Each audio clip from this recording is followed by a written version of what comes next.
আসসালামু আলাইকুম। 2024 সালের 5 অগস্টের পর থেকে আমি এই পর্যন্ত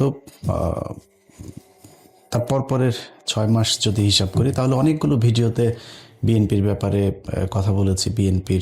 বিএনপি ক্ষমতায় আসুক এটাও চেয়েছি, এটাও আপনাদেরকে আগেও জানিয়েছি বেশ কয়েকবার। তো তার প্রেক্ষিতে আমরা মনে করেছিলাম যে বিএনপি ক্ষমতায় আসবে এবং একটা ভালো শাসন ব্যবস্থা এই দেশের মানুষকে উপহার দেবে, এটা আমার প্রচণ্ড বিশ্বাস ছিল। কিন্তু দিনকে দিন যে পরিস্থিতি বিভিন্ন ইস্যুতে, শুধু একটা কোনো বিশেষ ইস্যু না, ধরেন চুপ্পুকে সরানো, এই সবশেষ হ্যাঁ ভোট না ভোটের ভেতরেও বিএনপি না ভোটের পক্ষে অবস্থান নিল। সবশেষ মির্জা আব্বাসকে জিজ্ঞেস করলো একজন সাংবাদিক যে আপনি হ্যাঁ ভোট এবং না ভোট এটার কার পক্ষে অবস্থান নিচ্ছেন। সেটা আমার ব্যক্তিগত ব্যাপার।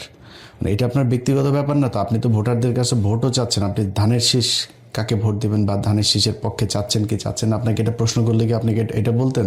তখন তো বলতেন যে না, অবশ্যই ধানের শীষের ভোট চাই। তাহলে হ্যাঁ ভোট না ভোটের ক্ষেত্রে ওনাদের কথা হচ্ছে যে আমরা এটা আমার ব্যক্তিগত ব্যাপার, এটা বলা যাবে না। তার মানে উনি হ্যাঁ ভোটের পক্ষে নাই। কোনটার পক্ষে সেটা আমরা এখনও জানি না। কিছু কিছু ক্ষেত্রে তো প্রকাশ্যে চলে এসেছে যে বিএনপি কাদের পক্ষে চাচ্ছে। ওনারা না ভোটের পক্ষে ক্যাম্পেইনও করেছেন। হাদির মৃত্যুর পরে বিএনপির লোকজন, বিএনপির যারা ফেসবুকের বিভিন্ন ইয়েতে আছে, ওদের সোশ্যাল মিডিয়াগুলোতে, তাদের অনেককে দেখেছি হাদিকে নিয়ে তারা বাজে কথাবার্তা বলেছে। তো এইভাবে একটার পর একটা যতগুলো ঘটনাতে আমরা দেখেছি, সবশেষ যদি আপনি মির্জা ফখরুলের কিছু বক্তব্য যদি শোনেন যে আওয়ামী লীগকে সরাসরি লাইসেন্স দিয়ে তারপরে বাংলাদেশের রাজনীতির মাঠে নামিয়ে দিয়েছেন তারা। যত মামলা আছে আমাদের বিরুদ্ধে আমরা সমস্ত মামলাগুলো তুলে নেব। এখন আমাদের যারা এখানে নৌকা করতে না সারা বাংলাদেশে, আমি আপনাদেরকে এইটুকু আশ্বাস দিতে পারি যে আপনাকে হতাশ হবেন না, ধানের শীষ আপনাদের পাশে। আচ্ছা, মির্জা ফখরুলদের এই বক্তব্যের যে কোনো কার্যকারিতা না, এটাতে কোনো সমস্যা হচ্ছে না তা না।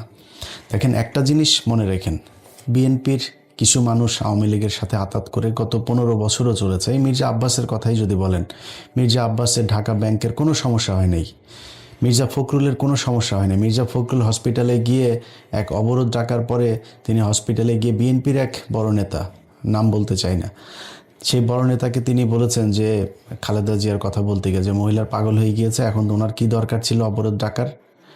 এই মির্জা ফখরুল ওনাদের জেলখানায় যখন নেওয়া হতো, জেলখানায় নেওয়ার পর থেকে সোনারগাঁ হোটেলে নিয়েও রাখা হয়েছে রাতের বেলা, এগুলো আমরা শুনেছি। সো তাদের কোনো সমস্যা হয়নি। সমস্যা বিএনপির সাধারণ কর্মী, যারা ভারতকে ঘৃণা করে, যারা বাংলাদেশের সার্বভৌমত্বে বিশ্বাস করে, যারা অন্যের চুরি করে আনা জাতীয় সঙ্গীত গাইতে চায় না, যারা এই দেশে ভারতের যে আধিপত্যবাদ এটাতে বিশ্বাস করে না, এটার বিরুদ্ধে কথা বলে, তাদের সবারই সমস্যা হয়েছে, এখনও সমস্যা হচ্ছে। ভবিষ্যতেও যদি আবার ফের আওয়ামী লীগ রিটার্ন করে, সেই ক্ষেত্রে তাদেরই সমস্যা হবে। যেই কারণে তাদের মূল যেই লোকজন আছে, এদের কথাতেই যে বিএনপির সব কিছু হয় তা না, কিন্তু এটার কিছু ব্যাপার আছে। এগুলো যখন বিএনপি দলীয়ভাবে সব জায়গায় একইভাবে কথা বলতে থাকবে, তখন আওয়ামী লীগের লোকজন যারা এতদিন ধরে গা ঢাকা দিয়েছিল, পালিয়েছিল, একটু আতঙ্কে থাকতো, ইতস্তত করতো, ভয় পেত প্রকাশ্যে আসতে, সেই মানুষগুলো কিন্তু এখন আবার নতুন করে মাঠে আসতে শুরু করেছে। এবং একটা জিনিস মাথায় রেখেন, এই আওয়ামী লীগ তাদের বন্ধু বিএনপিও না, জামাতও না, এনসিপিও না, এই দেশের সাধারণ মানুষও না। তো তাদের শত্রু কিন্তু সবাই। তারা কেউ জামাতের সাথে মিলেছে, কেউ বিএনপির সাথে মিলেছে, যার সাথে মিলেও তাদের উদ্দেশ্য কিন্তু একটাই, জামাতের সাথে থেকে বিএনপিকে পেটাবে, বিএনপির সাথে থেকে জামাতকে পেটাবে, বিএনপির সাথে থেকে এনসিপিকে পেটাবে। এগুলো হচ্ছে তাদের মূল টার্গেট এবং সেটাই হচ্ছে। আমি বিশ্বাস করি গত কালকের যে ঘটনা, রেজাউল করিম যিনি মারা গেলেন শেরপুরে, এই ব্যক্তিকে যেভাবে ইট মাথায় নিয়ে উপরে তুলে তারপরে তাকে যেভাবে পেটানো হলো, কোপানো হলো, এটা বিএনপি করে, বিএনপির লোকজনের কাজ এটা না। বিএনপি জীবনও এত হিংস্র হইতে পারে। নিজের চোখের সামনে দেখা হরতাল তো দেখে এসছে। বিএনপির লোকজন গিয়ে বাসের থেকে আগে মানুষ নামায়, তারপরে মানে ওদের পেছনে যে কোনো সময় পুলিশ আসতে পারে, আওয়ামী লীগের লোকজন আসতে পারে, কিন্তু বাসের থেকে আগে যাত্রীগুলো নামায় তারপরে বাসে আগুন দিয়েছে। এটা বিএনপির আগুন দেয়া। আর আওয়ামী লীগের আগুন দেয়া কোনটা? মানুষকে বাসের ভেতরে রেখে গান পাউডার দিয়ে মারা। এটা সেই আজকে থেকে না, সেই 1996-এর আগে থেকে তারা এগুলো শুরু করেছে। এখনও তারা এগুলো, সারা জীবন তারা এগুলোই করবে। প্রতিটা এলাকায় আপনি আওয়ামী লীগের লোকজনগুলোকে আলাদা বাছাই করতে পারবেন খুব ইজিলি। সবচাইতে খারাপ, জঘন্য, হিংস্র এগুলো হচ্ছে আওয়ামী লীগ করে। সো সেই মানুষগুলোকে আপনারা দলে নিয়েছেন। নেওয়ার কারণে কি হলো, এই যে রেজাউল করিমের যে ঘটনাটা ঘটলো, এটা সেটার একটা প্রেক্ষিত। আমি এটার বাইরে কোনো কিছু মনে করি না। গত কয়েকদিনে জামাত ইসলামের অনেক মানুষই তো আছেন যে জামাত ইসলামের কেন নারীদেরকে কেন সামনে রাখা হয় না, নারীদেরকে নির্বাচন করতে দেওয়া হয় নাই কেন, নারীদেরকে বাইরে আসতে দেওয়া হয় না কেন, এটার বিরুদ্ধে কেন জামাতে, নারীদের বিরুদ্ধে যারা এই অধিকারের কথা যারা বলে, সেই মানুষগুলোর একজন ক্যান্ডিডেট হওয়া তো বহু পরের কথা, একজন সাধারণ কর্মী হিসাবে মানুষের বাড়িতে বাড়িতে গিয়ে তারপরে তাদেরকে দাওয়াত দিচ্ছে, তাদেরকে ভোট চাচ্ছে। এইটার জন্য তাদের শরীর থেকে ওড়না খুলে ফেলা হয়েছে, হিজাব খুলে ফেলা হয়েছে, তারপরে পেটে লাথি মারা হয়েছে। এ পর্যন্ত 2টা ভিডিও আমার চোখে পড়েছে। আমি বলতে চাচ্ছি, আমার বিএনপির নেতৃবৃন্দ ওই জামাতের মেয়েদের ছায়া খুঁজে দেবে বলে দিলাম।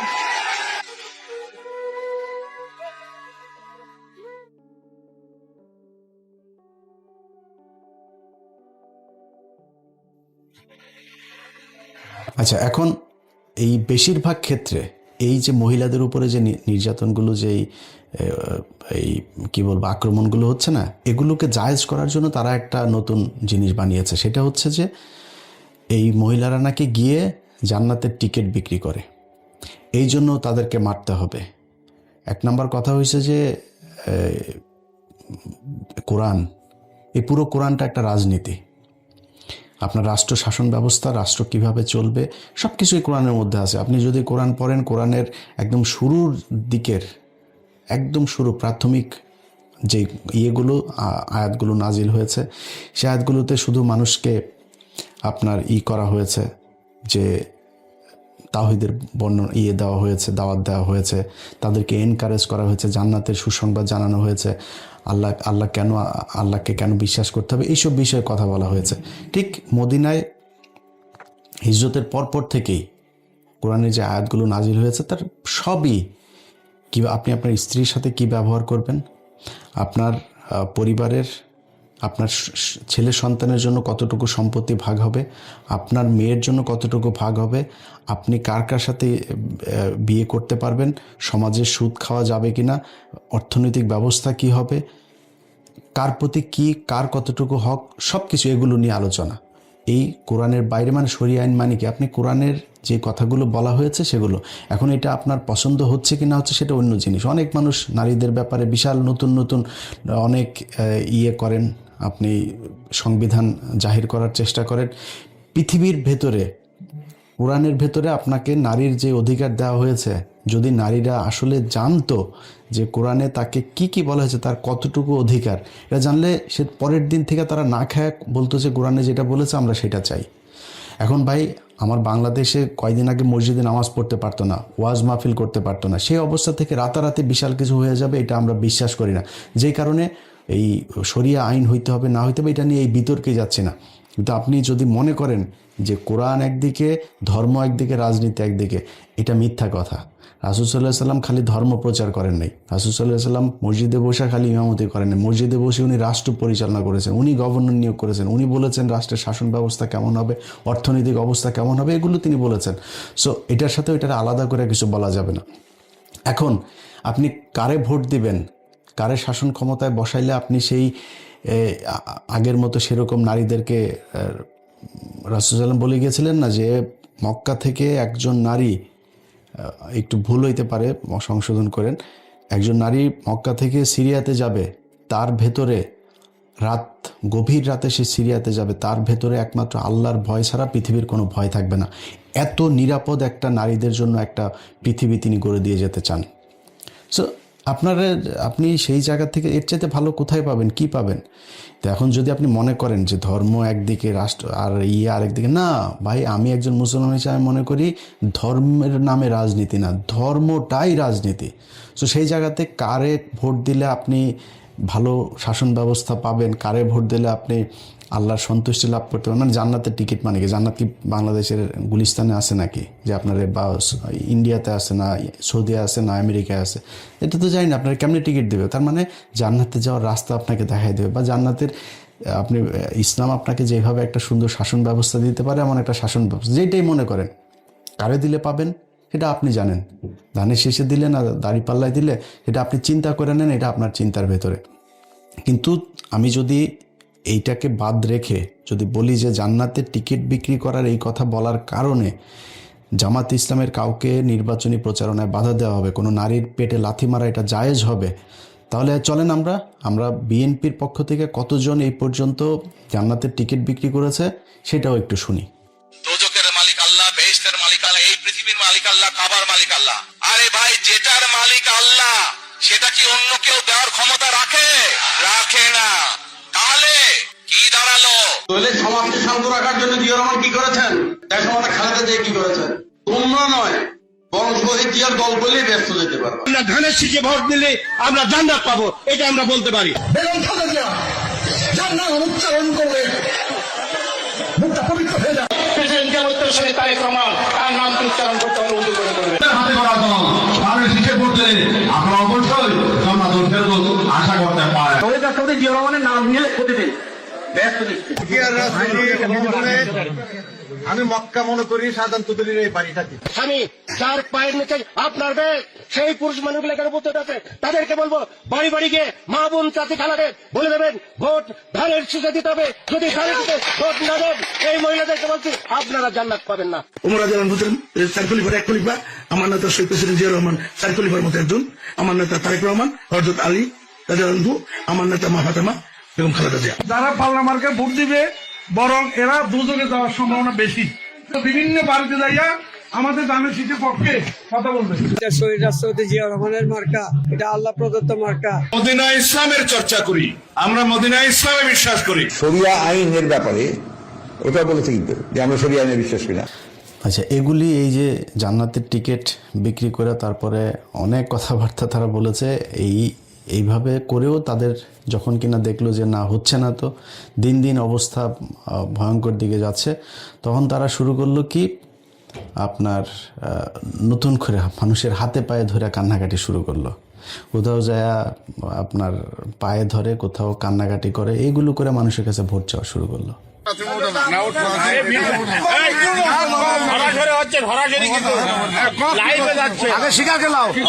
আমাদের সাথে ধানের শীষের পক্ষে আছেন কিনা, বাবু চেয়ারম্যানের মতো লোক পাঁচ বসে ধানের শীষের পক্ষে আছেন কিনা সেটা কো না, উঠালো আগে শুধু পক্ষে আছেন তো আলহামদুলিল্লাহ। আচ্ছা, এগুলি কান্নাকাটি করেও যখন ভোট পাবে বলে মানুষের কাছ থেকে কথাবার্তা শুনে, ধরেন ভোট যখন চাইতে যায় রাস্তায়, তখন তো নিশ্চয়ই মানুষের তাকানো দেখলেই কিন্তু বোঝা যায় যে সে আমারে ভোট দিবে না আমারে দেখে কতটুকু সন্তুষ্ট হইলো, এটা বোঝা যায়। তো এটা তো তারা রাস্তাঘাটে বুঝে, এবং তাদের কিন্তু কিছু জরিপ টরিপও এই গোয়েন্দা সংস্থা সহ তাদের নিজস্ব কিছু জরিপেও আমরা কিন্তু এগুলো রেজাল্ট শুনছি। পরিস্থিতি খুব একটা ভালো না, বিএনপির জন্য খুব একটা সুখকর না। আমরা চেয়েছিলাম বিএনপি ক্ষমতায় আসুক, তারা সেই মাঠ নিজেরা নিজেদের চাঁদাবাজি, দখলবাজি, মানুষের উপরে অত্যাচার, মামলা বাণিজ্য এসব করে তারপরে তারা এই ভোট নষ্ট করেছে। তো পরে কি করলো, এখন নতুন করে তারা যেটা শুরু করেছে একটা মিথ্যাচার। সেই আওয়ামী লীগ যেই স্টাইলে আপনার রাজনীতি করত, প্রতিটা জায়গায় বিএনপি তাদের এই আওয়ামী লীগের অবস্থানটা নিয়ে আমরা এই কালকে আপনারা দেখেছেন যে এক জায়গায় বলছে যে জামাতের একজন নেতা তিনি টাকা দিতে গিয়েছেন, তাকে সহই ভিডিও করা হয়েছে, টাকা দিতে গিয়েছেন ভদ্রলোক, এই লোকটা আসলে ওইখানে দেখলো সব এদের লোকজন ওইখানে তারা একটা বিপদে ফেলার জন্য করছে, সে চুপচাপ করে চলে আসছে। পেছনে থেকে অনেকগুলো লোক একসাথে এইভাবে টাকা বের করে দেখাচ্ছে যে এই যে তারা হচ্ছে গিয়ে টাকা দিতে যাচ্ছিল, তারা টাকা নেয়নি। তো আমি ভিডিওটা প্রথম দেখাই না, আমি একটু অবাক হলাম যে বাংলাদেশে এত ভালো মানুষ হয়ে গিয়েছে যে তাদেরকে টাকা দিচ্ছে, আর সবাই এসে সেই টাকা নিয়ে এসে এরপরে আর সবগুলো মানুষ একই সাথে, ধরেন জামাত যদি কাউকে টাকা দেবে গোপনে গিয়ে ঘরে গিয়ে আর টাকা দেবে হচ্ছে রাতের বেলা, যেটা আমাদের দেশে আমরা বিভিন্ন সময় দেখেছি। এই টাকা দেওয়ার রাজনীতি তো বহুদিন ধরে চলছে। তারা ঘরে রাতে গিয়ে টাকা দিয়ে আসবে, দিনের বেলা টাকা দিচ্ছে, আর সব মানুষকে একসাথ করে তারপরে তারা এইভাবে টাকা দিচ্ছে। অবাক হইলাম পরে জানা গেল কি ওইখানে ইউনিয়ন যুব দলের নেতা একজন আর স্বেচ্ছাসেবক দলের নেতা একজন, এই দুইজন সেখানে থেকে এই ওদের নিজেদের, এবং সেখানে তারা যে তাদের হাতে টাকা দিচ্ছে সেটাও আবার এই ভিডিওতে দেখা গেছে। যে টাকা দিচ্ছে সে হলো ইউনিয়ন যুব দলের একজন নেতা। সে টাকা দিয়ে তারপরে এই জামাতের লোকটা এসছে ওদের এলাকাতে, যেখানে ধরেন বিএনপির ভোট আছে একটু বেশি ওদের এলাকার ভেতরে, সেখানে তারা ওইভাবে পেয়ে তারপরে এইভাবে নাজেহাল করলো। সে ভিডিওটা আপনারা দেখেছেন। আচ্ছা, এরপরে মেহেরপুরে জামাতের এক নেতা, তো ওইখানে বাংলা এডিশনের আবার জেলা প্রতিনিধি ছিল, সে ওই ইভেন্ট ম্যানেজমেন্ট এইসবের কাজ করে। এখন এদেরকে গাড়ির ভেতরে ধরে তারপরে বানাইলো কি বিএনপির কিছু এই সাংবাদিক আছে, এগুলো নিয়ে প্রথম আলো এগুলোর সব নিয়ে তারপরে তারা বানাইলো এরা হচ্ছে গিয়ে দেশীয় অস্ত্রশস্ত্র নিয়ে যাচ্ছিল বিএনপি ক্যান্ডিডেটের সাথে। তো সেগুলো তো দেখা গেল কি অকি টকি আছে, তারপরে প্লাস তারপরে আরও মানে ইভেন্ট ম্যানেজমেন্টের কাজে যা ব্যবহার হয় এই জিনিসগুলো সেখানে আপনার দেখা গেল স্ক্রু ড্রাইভার এই জিনিসগুলো, সেখানে কোনো দা নাই, কোনো বটি নাই, কোনো কিছু নাই, কোনো পিস্তল নাই, কোনো কিছু নাই। সেটারে বানানো হলো যে এটা হচ্ছে অস্ত্রশস্ত্র নিয়ে তারপরে যাচ্ছে। তারপরে তাদেরকে প্রায় 8 ঘন্টা আটকায় রাখার পরে যখন বুঝলো যে না এটা আসলে একটা ষড়যন্ত্র, এখানে একজন পুলিশের এসআই এটার মূল গেমটা করেছে ওদের সাথে মিলে, তারপর সেনাবাহিনী এটা করে দেখলো যে না এরকম কোনো কিছু না, তাদেরকে ছাড়া হইলো। কিন্তু মাঝখান দিয়ে কিন্তু নিউজ কিন্তু সারা বাংলাদেশের সব গণমাধ্যম একসাথে একদম নিউজ করে ফেলো, কারণ মিডিয়া তো সবই এখনও তাদের দখলেই আছে। এরপরে সবশেষ ঘটলো চরমোনাইর এক মহিলাকে, হাত পাকার এক মহিলাকে ভোলাতে আপনার করলো। বলা হলো যে ওই যে এতদিন ধরে যে জামাতের মেয়েদের উপরে মহিলাদের উপরে যে মারামারি আক্রমণ হচ্ছে না, এটারে জায়েজ করার জন্য, কিছুটা হালকা করার জন্য তারা এক নতুন নাটক সাজালো। চরমোনাইয়ের এক মহিলাকে জামাতের নেতারা আপনার ধরে পিটিয়েছে। তো সেই ভিডিওটা আপনারা নিশ্চয়ই সোশ্যাল মিডিয়াতে দেখেছেন। সেই ভিডিও দেখার আপনারা বলেন যে ভিডিওটা আপনারা দেখছেন, এই ভিডিওর মাঝখানে কোনো জায়গায় আপনি দেখেছেন যে জামাতের কোনো নেতা, এখানে দুইটা পক্ষ, একা যে ব্যক্তি সেই ব্যক্তি সম্ভবত চরমোনাই, বা মানে দুইটা পক্ষের এক পক্ষ জামাত এক পক্ষ চরমোনাই, আমি এটা কনফার্ম হইতে পারিনি যে কোন পক্ষ কোনটা, কিন্তু যেই পক্ষই হোক মারামারিটা যে সেখানে হচ্ছে, সেই মারামারির ভেতরে পুরুষ, এখানে কোনো নারী নেই, কোনো নারীর উপরে কেউ গায়ে হাত তোলে নাই। অথচ সারা দেশের সব গণমাধ্যম একসাথে ছড়াইলো কি যে এই জামাতের নেতারা কর্মীরা চরমোনাইয়ের হাত পাখার নারীর উপরে হামলা। ভাই আপনি তো ভিডিও দিচ্ছেন, আপনি নিউজে যে ভিডিওটা দিচ্ছেন সেইখানেই তো আপনি দেখছেন যে এটা যে কোনো নারীর উপরে হামলা হয় নাই, অথচ সেটা করলেন। কিন্তু জামাত ইসলামের যে নারীদের পেটে লাথি মারা হইলো, বুরকাকে টেনে খুলে ফেলা হইলো, তাদেরকে কিন্তু এই নিউজ কিন্তু বাংলাদেশের গণমাধ্যম করে নাই, এটা নিয়ে কোনো আলাপ আলোচনাও নাই। আপনার সাদ্দামের আপনার এই যে বাগেরহাটে জেলখানায় নিয়ে যাওয়া হলো, সেখানে পরে জানলাম সাদ্দামের যেই স্ত্রীকে বলছে যে স্বামীর শোকে স্বামীকে বের করতে না পেরে তারপরে তিনি বাচ্চাকে নিয়ে মারা গিয়েছেন, আসলে কারা মেরেছে সেটা একটা বড় প্রশ্ন। আরেকটা প্রশ্ন হচ্ছে যে সাদ্দাম বহু আগে থেকেই দুশ্চরিত্র, এবং এই স্ত্রীর সাথে তার সম্পর্ক খুব খারাপ ছিল, তার পরিবারের সম্পর্ক খুব খারাপ ছিল। আর তার আগের যে স্ত্রীরা ছিল তার সম্ভবত এই জাতীয় পার্টির এক নেতার মেয়েও তার স্ত্রী ছিল অনেক আগে, তারপরে আরও তার এমনি গার্লফ্রেন্ড এগুলো নিয়ে তার এলাকায় তার বিরুদ্ধে হত্যা মামলা আছে। এই আওয়ামী লীগের সময়ে সে মানুষকে হত্যা করেছে। সেই লোকের মহিলার অর্থাৎ পরিবার, এই সাদ্দামের পরিবার, ছাত্রলীগের যে নেতা, তার পরিবারই তার বউকে ঘরে জায়গা দিতে চায় নাই, নানান সমস্যা চলছিল, সেগুলো নিয়ে সে মানে পারিবারিক কলহে সে মারা গেল। তারপরে হলো গিয়া তার লাশ আনতে দেয় নাই, তার এই প্যারোলে মুক্তি দেয় নাই। প্যারোলে মুক্তির আপনি সময় মতো আবেদন না করলে আপনারা মুক্তি দেবে কেমনে? আপনারা যদি দেখাইতেই না চাইতো, আপনাকে নিয়ে এসে আনার চাইতে আপনার কাছে জেলখানায় নিয়ে গিয়েছে। সরকারের যদি আন্তরিকতা না থাকতো তাহলে আপনারা জেলখানায়, হাসিনার মতো অমানুষ হইলে আপনারা মানুষের লাশ দেন নাই, আপনারা জেলখানায় নিয়ে গিয়েছে আপনার স্বামী স্ত্রীকে। এই বাংলাদেশে বহু মানুষ তার স্ত্রী, সন্তান, অনেকের বাবা তাদেরকে শেষ দেখা। ইলিয়াস আলী তার স্ত্রী দেখতে পেরেছে নাকি না? সবশেষ লাশ দেখতে পেরেছে? আপনারা তো জেলখানায় নিয়ে লাশ দেখানো হয়েছে, সেইটার এক বিশাল আওয়াজ তুলে তারপরে তারা জামিন দেওয়া হলো। এখন জামিন দেওয়ার পরে সে তো কালকে মানুষ মারবে, ওর তো পেশাদার খুনি সে, তারা আপনি ঠেকাবেন কিভাবে? এগুলো করা হচ্ছে। এইভাবে মিডিয়াকে কাজে লাগায় তারপরে জামাতের বিরুদ্ধে তারা যেই মানে নোংরা একটা রাজনীতি শুরু করেছে, মানুষ মারার যে রাজনীতি শুরু করেছে, এটাতে কিন্তু ভাই ভোট কম বাড়ছে না আপনাদের। আমি একটা জিনিস বললাম, নির্বাচনের এই আগের দিন থেকে 2024 সালের 5ই আগস্ট পর্যন্ত আপনি প্রতিদিন যদি মাপেন, প্রতিটা সেকেন্ডে বিএনপি ক্ষতিগ্রস্ত হয়েছে, প্রতি সেকেন্ডে নিজেরা নিজেদেরকে ক্ষতিগ্রস্ত করেছে। চাঁদাবাজি, ধান্দাবাজি, খুন, মামলা বাণিজ্য থেকে শুরু করে যা যা আছে, আপনি এলাকার কোনো মানুষ যারা সরাসরি রাজনীতির সাথে জড়িত না, এখন সোশ্যাল মিডিয়া অনেক ভিডিওতে দেখা যায় যে এক জায়গায় গিয়েছে, ওই নাসিরউদ্দিন পাটোয়ারি এক জায়গায় গিয়েছে, আর মহিলারা বলছে হ্যাঁ আমরা সবাই ধানের শীষ। ভাই আপনি তো ধানের শীষ, এটা তো আমরা জানি, বাট একজন গৃহকর্মী যে কিনা সাধারণ ভোটার আপনার ওইখানে, তার ঘরে যায় তারপর শুনে আসেন যে আপনার মির্জা আব্বাসকে কতটুকু পছন্দ করে। আপনাদের মির্জা আব্বাস বলছে যে তিনি হইল গিয়া এই এলাকার বহু পরিচিত লোক, আর নাসিরউদ্দিন পাটোয়ারি এখানে উড়ে এসে জুড়ে বসেছেন। ভাই আপনি বহু পরিচিত লোক দেখেই তো আপনি ভোট পাবেন না, কারণ আপনি 2001 থেকে 2006 এমপি ছিলেন, আমরা দেখেছি। ওই মালিবাগের লোক, মৌচাকের লোক, খিলগাঁয়ের লোক, শান্তিবাগের লোক, রাজারবাগের লোক সবাই দেখেছে যে আপনি কি পরিমাণে চাঁদাবাজি করেন। আপনার লোক এখনও চাঁদাবাজি করছে, এটা মানুষ দেখছে, এই জন্য আপনি ভোট পাবেন না। নীরব বিপ্লব ঘটে যাবে এই দেশের ভোটের মাঠে। শুধু একটা কথা বলে রাখলাম, এই দেশের বহু আপনাদের অনেক বিশেষজ্ঞরা আছে না, যারা এখন জামাতকে 25টা আসন দিচ্ছে আর বিএনপি 350 আসন পাবে, এরকম জরিপ টরিপ হচ্ছে না? এই জরিপ আমরা ডাকসু নির্বাচনের সময় দেখেছি। ওই ডাকসু নির্বাচনের আগে দিয়ে আমরা বলেছিলাম যেটা, সেটাই হয়েছে, সামনেও সেটাই হবে। আমরা চাই ভাই, খুব বেশি গ্যাঞ্জাম লাগাইতে চাই না, কোনো কারোর পক্ষে একদম সরাসরি অংশ নিতে চাই না, কিন্তু আমরা কিন্তু ভাই ধান্দাবাজি করার জন্য এই 6 বছর এইভাবে একদম নিজের পরিবার, নিজের জীবন বিপন্ন করে তারপর আওয়ামী লীগের বিরুদ্ধে কথা বলি নাই। আমার এই কটা টাকা পয়সা দিয়ে তারপরে কারোর পক্ষে বলাবেন যেটা অনৈতিক কথা, অবিচার, সেটার পক্ষে কথা বলা, এটা আমারে দেওয়া হবে না। সো আপনারা বাধ্য করছেন এগুলো নিয়ে কথা বলাইতে, আলোচনায় আসতে, এটা কিন্তু আপনাদের ভোট নষ্ট হচ্ছে। সো সাবধান হয়ে যান।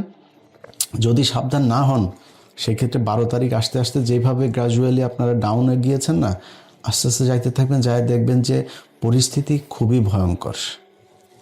সেইখান থেকে বের হয়ে আসতে পারবেন কিনা, বাংলাদেশের মানুষ কিন্তু এখন কথা বলতে পারে। বাংলাদেশের মানুষ যা দরকার সেটা তার মুখ থেকে সে বলে আদায় করার মতো সেই ক্ষমতা, সেই সাহস কিন্তু তার এখন আছে। আগের এই হাসিনার সময় না, 2018 সাল আর 24 সালের নির্বাচনের মতো এই দেশে আরেকটা নির্বাচন করতে পারবেন না। আপনি নির্বাচনে ভোট পাবেন, ভোটার আপনাকে ভোট দেবে, দেওয়ার জন্য যা যা করা দরকার সেটা করেন। এইসব মিথ্যা কথাবার্তা, প্রোপাগান্ডা ছড়ায় মানুষকে নাটক টাটক করে, এগুলো করে জিততে পারবেন না। আল্লাহ হাফেজ।